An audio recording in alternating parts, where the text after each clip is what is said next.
Greetings. Good afternoon, my friends. Hope this day finds you safe, healthy, happy, and thriving. Whatever you're doing, wherever you're doing it, just enjoying your life, doing the best you can, living your best life each and every moment of each and every day. Let's go right to our friend, Dr. Ernest Holmes here and see what he might have to say to us today. Let's just open the book. Right there, looks good. All right. The law of good is continuously operative in my life. I am always equal to any task set before me. I am confident of my ability to meet every situation. I can solve every problem, overcome every difficulty. Realizing that spirit knows no obstruction, I have implicit confidence in its ability to operate through me always and under every situation. Wow.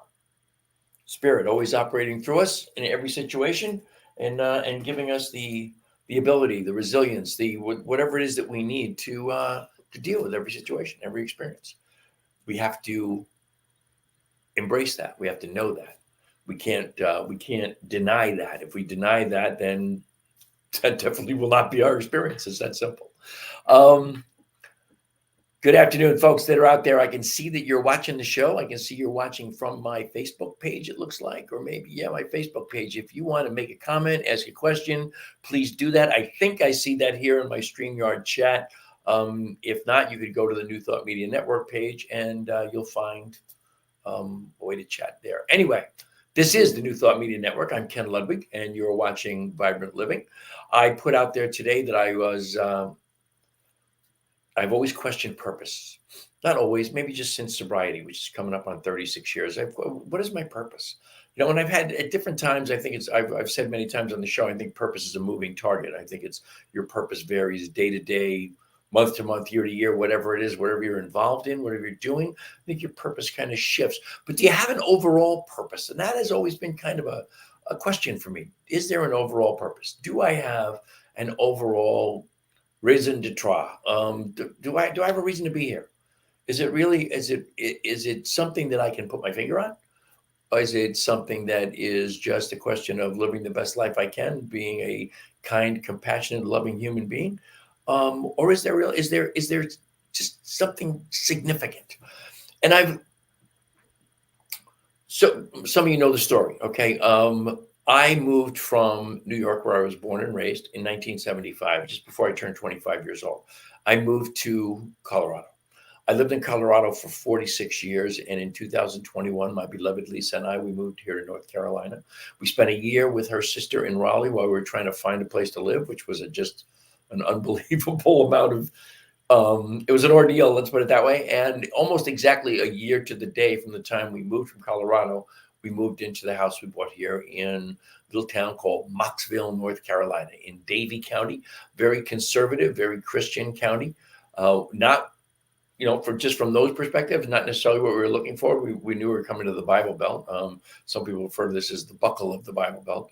We were looking in the Winston-Salem area, which is about 35 minutes from where we live right now. We were looking there because it's a college town. Wake Forest University is there. So we figured it's a little bit higher consciousness, and they've had a Democratic mayor for 20 years, which was a unique situation here in North Carolina. And we figured, okay, that's where we'll most likely find more of our tribe. There were unity churches. There's a Unitarian Universalist community there. There was not a Center for Spiritual Living, but there were New Thought communities that were to be looked at. And we looked there for a year, literally, and wound up a county or two counties maybe away here in Davie County in Mocksville, and we wound up in a very different situation from that idea of little democratic governance and the higher consciousness of college community. And so it's we've kind of connected with a UU community, a Unitarian Universalist community in Winston-Salem. It's about a 45-minute drive to get there. So it's not something we do every Sunday. Maybe once a month is kind of what it's been. And it's a great community of people. They're incredibly welcoming. They're very, very involved in the community. And, UU is very involved in social justice.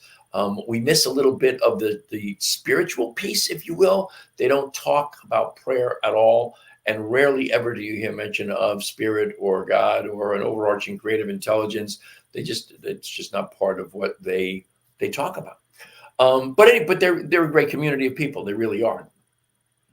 And so Lisa connects with them from the social justice part piece of their activity. I don't necessarily feel like I've found something that I fit in with there. So Lisa has an idea of at least some purpose with them.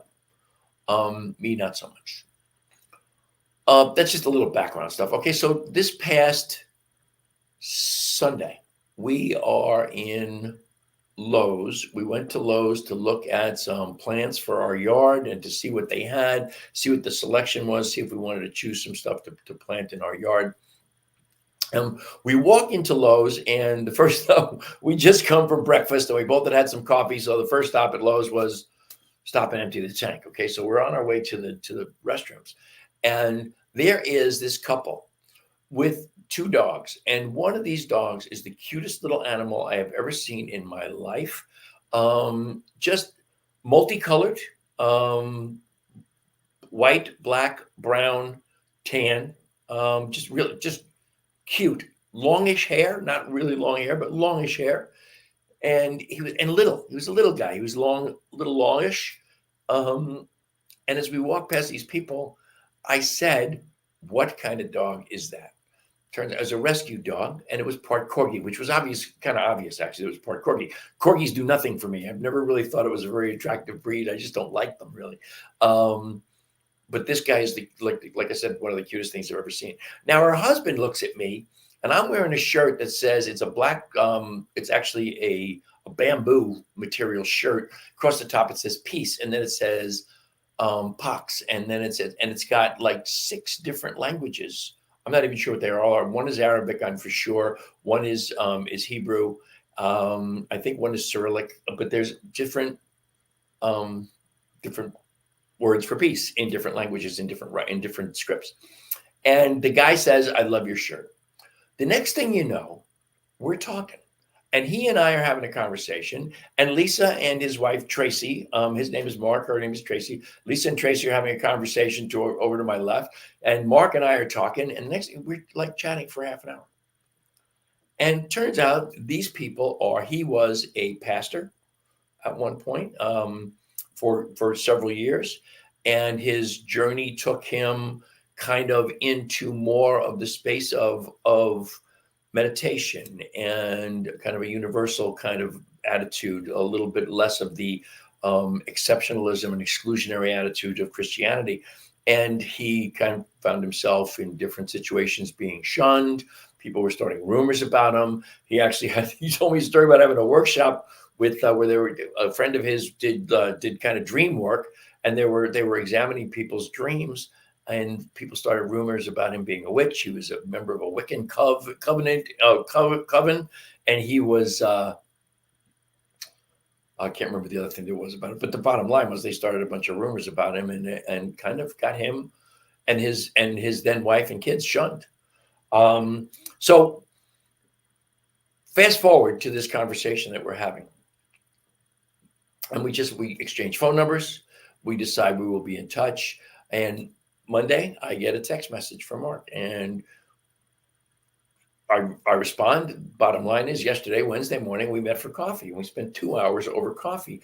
And the interesting piece is that this guy he's really clear that one of his reasons to be here is to guide people through, or maybe out of, the fog of Christianity in America, which I have no doubts. There are many good, devout Christians, but I also am very, very clear that the evangelicals are not to be trusted. They are anyone who is anyone who considers themselves to be an evangelical Christian that is following the radical right. I don't just mean conservative. I mean the radical right, the crazy right, the controlling women and trying to eliminate or make it harder for people to vote if they don't fit into certain categories, which is basically straight white men. But if you follow that, and you're backing that, then to me, your claim to Christianity kind of goes out the window. And Jimmy Carter, I think, famously said that most of what passes for Christianity in this country at this time in history, they would throw Jesus out in the street. They wouldn't even allow him in their churches. But anyway, his idea is he sits with a group. He's got a Bible study group where he's infusing into the conversation the ideas of consciousness, the ideas of oneness, the ideas of each and every person being an emanation of the divine. He's talking about the divine, and he's talking about the overarching creative intelligence, not necessarily in those words, those are mine, but he's talking about them in the context of not talking about the guy in the sky. And infusing their conversation with really, really not only new thought, but with incredible thoughts of consciousness. We're having this conversation, and it's, boy, Tracy, is just so wonderful to know that you're even watching. Thank you so much, Dawn. We're having this conversation over coffee for 2 hours. And before you know it, he and I are discussing the idea of doing a workshop. And I told him of my workshop that I did many years ago, Rewire Your Brain. And it was really funny because when I did Rewire Your Brain, the only person in the world who was using the word rewire besides me was Dr. Joe Dispenza. Now I always joke that everybody and his mother is rewiring something. But back then, I was pretty much the only person talking about it besides Joe. And he was intrigued. And we're having this conversation about infusing the community with an up-leveling, if you will, of consciousness, which I think is an extraordinary purpose. And that was why I prefaced today's show with the idea of purpose. What do you think? I see people are out there. If you want to comment, what is your purpose? What do you look at as purpose? What does purpose mean to you? Or ask me a question about it. And I'm not sure I have an answer because I've been questioning myself for years and years and years. But I have this real feeling that there is purpose in this conversation I have with this young fellow, Mark. And the perspective that he has from the Christian pastor point of view. And I'm learning from him just in this one conversation. I'm learning from him about how to have a conversation with a very serious Christian and be able to not be a challenger, not be contradictory, but to use the words consciousness, to talk about oneness, to talk about things in a context that they can understand. And Mark, actually, because he was a pastor, he has a way bigger background in the Bible than I do. He uses actual Bible verse to prove the point, to prove his point, to prove the point of consciousness, to prove the point of oneness, and to kind of step away from that whole idea of the Savior, and really to move more into the mindset of the great way shower, the great teacher. Those of us in New Thought, we are pretty clear that Jesus really never said, worship me. In fact, he didn't. I'm really clear. He didn't want anyone to worship him. He wanted them to follow his lead. He wanted them to live the way he was modeling for them to live. And I think that was really, really, really missed. And it's because people are insecure. It's because of the ego. It's because people they need leaders. They need people to put on a pedestal. They need someone to follow. They need someone to say, this is my leader. This is my champion. This is my hero. And unfortunately, for what he was really trying to accomplish, Jesus fit into that model. But I've already taken away from this one conversation, 1 2-hour conversation, I've taken away the means by which I can be a force for good in the world of religion.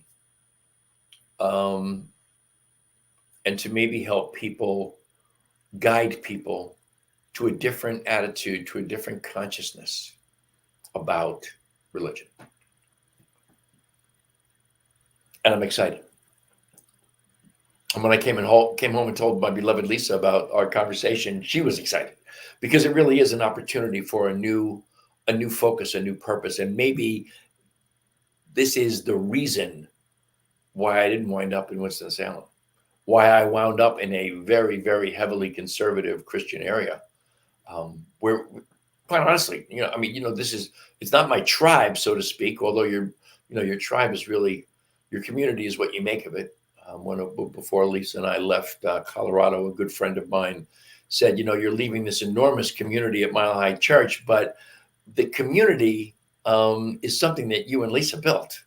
I mean, your community is what you create around you, the people you accept, the people you love, the people you want to spend time with. That's your community, and you do that. And so he said, you'll do the same thing in North Carolina. So far, not so much, but I get it. I get it.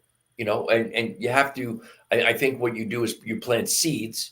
And what this conversation with this young Mark was about was planting those seeds. Planting seeds with people to look at life from a little bit different perspective. I can see you guys are out there. If you give me a like or a heart or a question or a comment, I would be thrilled. And if it's a comment that doesn't show up in my StreamYard feed here, in my StreamYard chat, I'll be glad to respond when I see it in the Facebook page, if that's where it winds up. I don't think you can comment on the YouTube channel page, but I'm not sure about that, actually. But that's what I got for you today. That's pretty much it. I want you to, please always remember that New Thought Media Network is a nonprofit organization. We live and breathe by virtue of your generosity. So if you like what we do, if you like this show, if you like some of the shows, if you like just what we're doing, please go to ntmedia.org, www.ntmedia.org. That's newthoughtmedia.org. Click on donate, and we'll be thrilled to get whatever it is that you deem you would like to send to us, and we will be very, very, very grateful.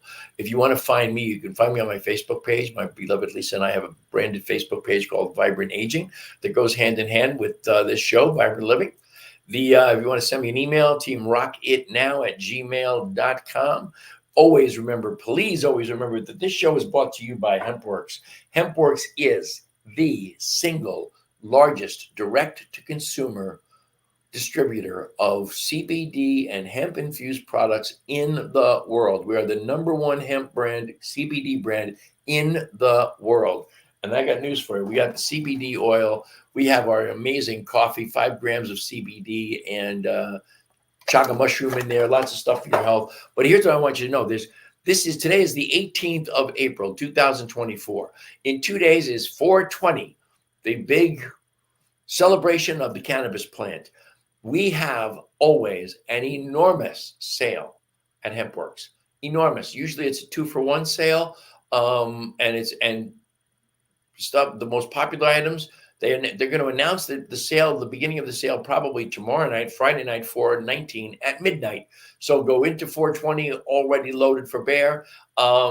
If you want to get on my list of people who want to order some of the products, or if you want to know more about the products, please get with me. Again, send me an email down below there, teamrockitnow@gmail.com, or you can go right to my HempWorks page, hempworks.com/Ken Ludwig.